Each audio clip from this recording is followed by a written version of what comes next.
បាទសួស្តីបងប្អូនសិស្សានុសិស្សទាំងអស់គ្នាថ្ងៃនេះយើងមកបន្តដោះស្រាយលំហាត់ជាបន្តទៀតដែលយើងជួបមកដល់លំហាត់លេខ4គេឲ្យយើងប្រៀបធៀបនិងរៀបប្រភេទខាងក្រោមយើងគេឲ្យយើងប្រៀបធៀប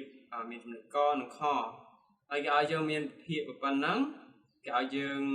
រៀបលំដាប់ហើយយើងប្រៀបធៀបឲ្យយើងរៀបលំដាប់បាទខដូចគ្នាគេឲ្យប្រភេទឲ្យយើងមកយើងចំនួន5ប្រភេទហ្នឹងហើយឲ្យយើងមករៀបលំដាប់ឡើងវិញដោយសារភាសានេះគឺអត់តាមលំដាប់ទេអញ្ចឹងយើងត្រូវការប្រៀបធៀបឲ្យដឹងធំតូចហើយយើងត្រូវរៀបលំដាប់វាទៀតបាទអញ្ចឹងកុំឲ្យខាតពេកយើងទៅដោះស្រាយទាំងអស់គ្នាអញ្ចឹងយើងដាក់ចំណុចលេខ4មកយើងថាប្រៀបធៀបនិងរៀបប្រភេទខាងក្រោមហើយចំណុចកគេឲ្យប្រភេទមកយើងគឺមានប៉ុណ្ណឹងបាទអញ្ចឹងដើម្បីប្រៀបធៀបប្រភេទនឹងបានតើយើងត្រូវធ្វើដូចដេចបាទអញ្ចឹងដើម្បីប្រៀបធៀបប្រភេទនឹងបានគឺយើងត្រូវធ្វើឲ្យប្រភេទហ្នឹងមានភាពបែកដូចគ្នាសិនដោយសារភាពបែកវាខុសគ្នាយើងអត់ដឹងថាប្រភេទហ្នឹងបាទមួយណាធំមួយណាតូចជាងទេអញ្ចឹងបើសិនជាប្រភេទដែលមានភាពបែកដូចគ្នាបាទអញ្ចឹងพี่យកមួយណាធំជាងបាទអញ្ចឹងប្រភេទហ្នឹងហើយដែលធំជាងឥឡូវដើម្បីតម្រូវភាពបែកនៃប្រភេទនេះឲ្យដូចគ្នាគឺយើងត្រូវរកវាទៅតាមគុណរួមតូចបំផុតឬក៏យើងហៅថា PPCM បាទអញ្ចឹងយើងគ្រាន់តែបំបែកចំនួនទាំងអស់ហ្នឹងជាផលគុណកតាបឋមមកបាទអញ្ចឹងចំនួនលេខ3នេះគឺបាទវាជាចំនួនបឋមស្រាប់ហើយយើងអត់មានអីត្រូវបំបែកទេបាទអញ្ចឹង6យើងបំបែកបាន2គុណ3ហើយ9យើងបំបែកបាន3ការ៉េ11គឺបាទជាចំនួនបឋមវានៅ11ដដែលបាទអញ្ចឹងការរកគុណរួមតូចបំផុតនេះគឺនៅមេរៀនទី2បាទនៅក្នុងមេរៀនទី2វាច្រើនយើងអាចទៅមើលបន្ថែមបានបាទក្នុងចំណុចនេះលោកគ្រូគ្រាន់តែត្រួសឲ្យទេបាទឥឡូវបន្ទាប់ពីយើងបំបែកចំនួនទាំងអស់នេះជាផលគុណកតាបឋមហើយគឺយើងត្រូវមើលថាតើបាទចំនួនណាខ្លះដែលយើងបំបែកជាផលគុណកតាបឋមហើយយើងមើលថាតើកតាណាដែលដូចគ្នាខ្លះអញ្ចឹងយើងមើលឃើញថានេះ3និង3នេះគឺវាដូចគ្នាទាំងអស់បាទហើយបើវាដូចគ្នាទាំងអស់បែបហ្នឹងគឺយើងត្រូវយកចំនួនណាដែលមាននីតិសនធំជាងគេបាទអញ្ចឹងយើងឃើញថា3ការ៉េវាធំជាងគេបាទហើយ2និង11នេះគឺវាអត់មានអីដែលរួមទេគឺយើងត្រូវយកវាមកគុណទាំងអស់បាទអញ្ចឹងយើងបានប៉ុណ្ណេះបាទអញ្ចឹងយើងបាន2គុណនឹង3ការ៉េគុណនឹង11យើងសេតាមលំដាប់ហើយយើងបលាតវាគុណចូលមកគឺយើងគណនាលេខហ្នឹងមកយើងឃើញថាបាទភាពបែងឬក៏ពហុគុណរួមតូចបំផុតរវាងចំនួនទាំង4នេះគឺស្មើ198បាទអញ្ចឹងបើសិនយើងដឹងថាចំនួនទាំងអស់នេះដើម្បីធ្វើវាដូចគ្នាបានគឺយើងត្រូវបដូរវាទៅជា198ទាំងអស់អញ្ចឹងយើងត្រូវបដូរភាពបែងនៃប្រភេទរបស់យើងទាំង4នេះបដូរឲ្យទៅជាប្រភេទដែលមានភាពបែងស្មើនឹង198បាទឥឡូវយើងចាប់ដើមបំបែកវាម្ដងមួយមកបាទអញ្ចឹង7លើ11នេះ7លើ11អញ្ចឹងយើងបដូរវាទៅជាភាពបែង198អញ្ចឹងយើងគ្រាន់តែយកភាពបែងរបស់វាគឺ11យើងត្រូវការគុណប៉ុន្មានបានភាពបែង198អញ្ចឹងយើងត្រូវការគុណជាមួយនឹង18បាន198បើភាពបែងគុណនឹង18ភាគយកក៏គុណនឹង18ដែរអញ្ចឹងយើងគុណទៅគឺបាន7គុណនឹង18ស្មើ126បាទអញ្ចឹងយើងធ្វើម៉េចទើបដឹងថាយើងត្រូវគុណនឹង18បាទអញ្ចឹងកន្លែងហ្នឹងគឺសំខាន់គឺយើងត្រូវមើលកលឹះរបៀបដែលយើងអាចដឹងថាយើងគុណនឹងភាពបែងប្រមាណបាន198ជាងមើលតាមខាងលើនេះអញ្ចឹងយើងមើលប្រភេទរបស់យើងវាមានលេខ11ស្រេចហើយបាទមានលេខ11ស្រេចហើយអញ្ចឹងយើងគ្រាន់តែគុណថែមនេះគុណថែម2គុណនឹង3ការ៉េនេះ3ការ៉េវា9គុណ2បាទ18គុណនឹង11នេះបាន198អញ្ចឹងមានន័យថា11នេះវាខ្វះតែ2និង3ការ៉េនេះទេអញ្ចឹងយើងគុណថែមតែ2គុណនឹង3ការ៉េហ្នឹងមកវាស្មើ18អញ្ចឹងលោកគ្រូដាក់18អញ្ចឹងយើងគុណមកអញ្ចឹងភាពបែងវាដល់បាន198ហើយបាទអញ្ចឹងយើងបដូរពីប្រភេទ7លើ11សរសេរទៅជាភាពបែងដែលមានទៅជាប្រភេទដែលមានភាពបែង198គឺវាបានប៉ុណ្ណឹងបាទអញ្ចឹងប្រភេទទី2របស់យើងនេះក៏ដូចគ្នាដែរ5លើ6អញ្ចឹងយើងចង់បានប្រភេទដែល5លើ6នេះយើងចង់បដូរវាទៅជាប្រភេទដែលមានភាពបែង198អញ្ចឹងយើងគ្រាន់តែគុណថែមនឹង33បាទអញ្ចឹងគុណភាពបែងថែម33ភាគយកគុណថែម33ដែរអញ្ចឹងវាបាន165លើ198 chứ chúng mơ là lên thì đại tế bà này vì miên của mùi hai rồi chân này của mùi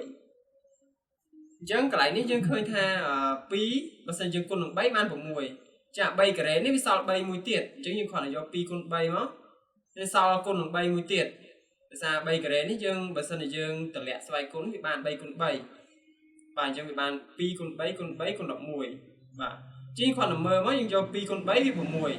chứ vì là sao bay con chỉ mùi nắng đọc mùi chứ vì sao bay chứ cái lại nếu như bạn của mùi con sao bay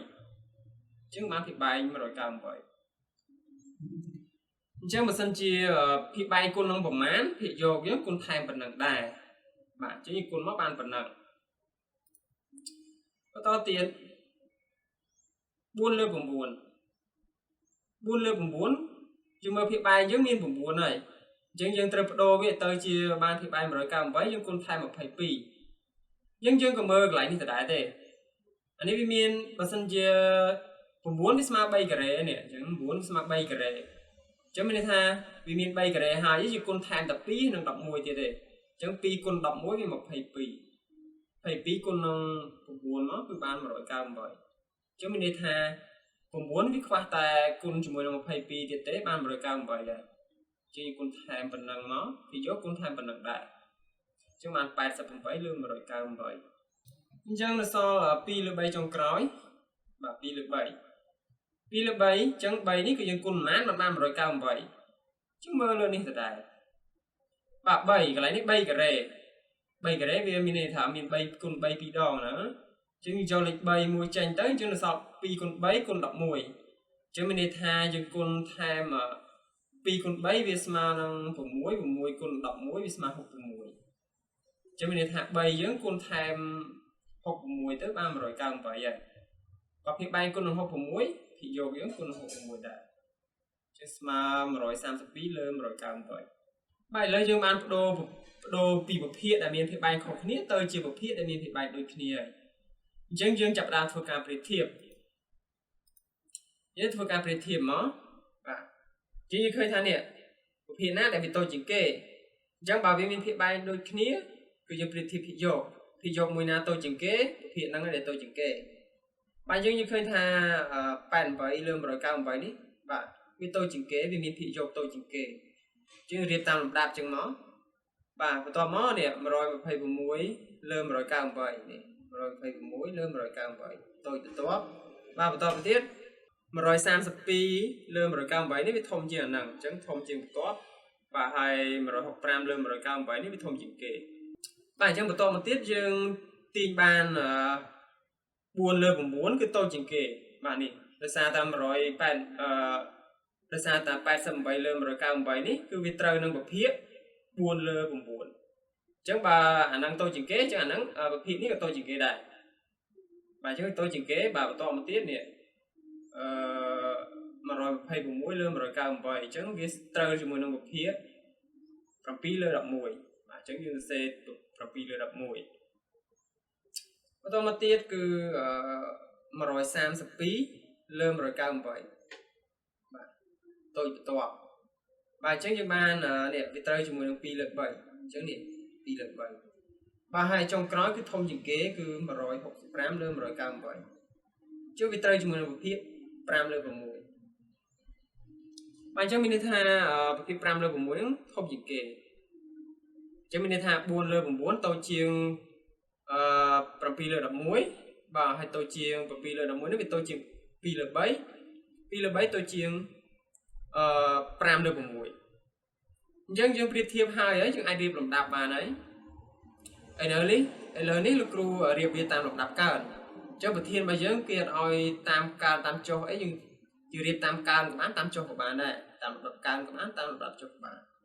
để sao ta kêu miền Nam tề chẳng chỉ còn là dương riệp hiện cho lấy dương riệp ấy và chẳng dương riệp tam lục đạp cán và dùng để còn ấy dương riệp tam lục đạp cán nói cái này dương riệp cái dương pra sinh nhà cái biên ấy và mình tha buồn lơ cùng buồn với tôi chỉnh kế và tọa máu cứ pi lơ đập muối và tọa máu cứ và pi lơ bấy và tọa máu cứ pram lơ cùng muối cái thông chỉnh kế và chứng như xe vì tôiจะthông mà nó tam lục đạp cán chính chỗ đó chúng mình khó ចំណុចខក៏យើងធ្វើដូចគ្នាដែរជាដំបូងគឺយើងត្រូវរកពហុគុណរួមតូចបំផុតនៃភាពបែងប្រភេទរបស់យើងភាសាភាពបែងប្រភេទរបស់យើងគឺខុសៗគ្នាជាងយើងត្រូវតម្រូវភាពបែងប្រភេទនឹងសិនបាទដើម្បីតម្រូវភាពបែងគឺយើងត្រូវរក PPCM ដដែលហ្នឹងដូចចំណុចកបាទអញ្ចឹងលោកគ្រូកន្លែងនេះគ្រូសូមអត់បង្ហាញកន្លែងរក PPCM ទេអញ្ចឹងបាទបើសិនជាយើងចង់ច្បាស់យើងអាចទៅមើលនៅក្នុងមេរៀនទី2ឡើងវិញបាទក្នុងវីដេអូហ្នឹងវីដេអូលោកគ្រូមានដែរអញ្ចឹងយើងអាចទៅឆែកមើលទៅដើម្បីច្បាស់ឥឡូវនេះយើងកុំឲ្យខាត់ពេកយើងបាទយើងគ្រាន់តែរក PPCM ឲ្យដឹងថាយើងត្រូវតម្រូវភាពបែងវាយកភាពបែងរួមប៉ុន្មានតូចបំផុតណាយើងបន្ទាប់ពីយើងបានរកទៅយើងឃើញថាភាពបែងរួមតូចបំផុតរបស់វាគឺ24ឥឡូវយើងចាប់ផ្ដើមរកប្រភេទទាំង5នេះឲ្យទៅជាប្រភេទដែលមានភាពបែង24អញ្ចឹងយើងបដូរមកភាគ1លើ2ដើម្បីឲ្យភាពបែងវាទៅជា24គឺយើងត្រូវយក2ភាពបែងនេះគុណនឹង12បាទបាន24បាទភាពបែងគុណ12ភាគយកគុណ12ដែរអញ្ចឹងបានប៉ុណ្ណឹងបន្តមកទៀតគឺ2លើ3 2លើ3យើងចង់បានភាពបែង24គឺយើងយក3គុណនឹង8ស្មើ24បាទភាពបែងគុណនឹង8ភាគយកគឺគុណ8ដែរអញ្ចឹងយើងគុណមកបាន16លើ24បន្តមកទៀតគឺ3លើ4 3លើ4គឺយើងចង់បានភាពបែងពី24ប្រោពី4ទៅ24គឺយើងគ្រាន់តែយក4គុណថែម6បាទ6 4ដង24បាទភាពបែងគុណ6thìយកវាគុណថែម6ដែរដើម្បីឲ្យវាសម្រួលគ្នាទៅវាស្មើដើមវិញបាទបើយើងយកភាពបែងគុណនឹង6thìយកគុណខុសពី6ក៏អត់បានដែរមានន័យថាយើងខ្ចីគេប្រមាណយើងសងគេប៉ុណ្ណឹងបាទឥឡូវនេះយើងបានប្ដូរវាទៅជាប្រភេទដែលមានភាពបែង24ក៏បានប៉ុណ្ណឹង7លើ8ចឹងយើងប្ដូរមកយើងគ្រាន់តែយក8គុណថែម3បាន24គេយកយើងយក7គុណនឹង3ដែរបាន21ជាបានប្រភេទដែលមានភាពបែង24ហើយហើយចុងក្រោយ7លើ12បាទយើងគ្រាន់តែយកភាពបែង12គុណថែម2ភាគយកយើងគុណថែម2ដែរចាំបាន14លើ24ឥឡូវយើងឃើញថាដំបូងវាមានជាប្រភេទដែលមានភាពបែងខុសគ្នាឥឡូវនេះយើងធ្វើទៅជាប្រភេទដែលមានភាពបែងដូចគ្នាឥឡូវនេះយើងអាចប្រៀបធៀបបានហើយថាតើប្រភេទមួយណាដែលធំជាងគេហើយមួយណាដែលតូចជាងគេបាទយើងមើលដោយសារវាមានភាពបែងដូចគ្នាហើយយើងប្រៀបធៀបទៅភាគយកមួយណាដែលធំជាងគេបាទអញ្ចឹងយើងឃើញថានេះ21លើ24អញ្ចឹងភាគយកវា21គឺធំជាងគេបាទអញ្ចឹងយើងបានប៉ុណ្ណេះយើងប្រៀបធៀបវាទៅចាំមានន័យថា21លើ24ធំជាងគេបន្តមក18លើ24បន្តមកគឺ16លើ24បន្តទៅទៀតគឺ14លើ24បន្តបាទចុងក្រោយគេគឺ12លើ24អញ្ចឹងយើងទាញបានថា7លើ8នេះគឺធំជាងគេបាទដោយសារអីគេនេះ7លើ8នេះគឺត្រូវជាមួយនឹងប្រភេទបាទ21លើ24អញ្ចឹងវាធំជាងគេហើយបាទដោយសារខាងលើនេះវាធំជាងគេអញ្ចឹងអានេះក៏វាធំជាងគេដែរបាទបន្តមកទៀតគឺ3លើ4បាទ3លើ4វាត្រូវនឹងប្រភេទប៉ុន្មានបាទគឺ18លើ24បាទនេះ18លើ24បាទអញ្ចឹងបន្តមកទៀតដូចគ្នាទេយើងទៅមើលយើងប្រៀបធៀបអានេះហើយគឺអានេះយើងបាទសរសេរយកទេឥឡូវប្រៀបធៀបដឹងហើយថាមួយណាធំជាងគេបាទគឺចំនួននេះធំជាងគេឥឡូវចាប់ផ្ដើមរៀបលំដាប់បានហើយបាទឥឡូវលោកគ្រូសរសេរពីធំទៅតូចឥឡូវលោកគ្រូរៀបលំដាប់ចុះវិញបាទលំដាប់ចុះនៃប្រភេទគឺយើងសរសេរពីធំទៅតូចវិញយើងចង់សរសេរពីតូចទៅធំក៏បានពីធំទៅតូចក៏បានដែរបាទសរសេរចិត្តទេកន្លែងហ្នឹងបាទអញ្ចឹងលំហាត់របស់យើងគឺមានតែប៉ុណ្្នឹងទេបាទបើសិនជាបងប្អូនសិស្សអត់យល់ត្រង់ចំណុចណាអាច comment នៅក្នុងក្រោមវីដេអូបាទអញ្ចឹងជួបគ្នានៅវីដេអូក្រោយទៀតបាទយើងបន្តដោះស្រាយលំហាត់ជាបន្តទៀតសូមអរគុណ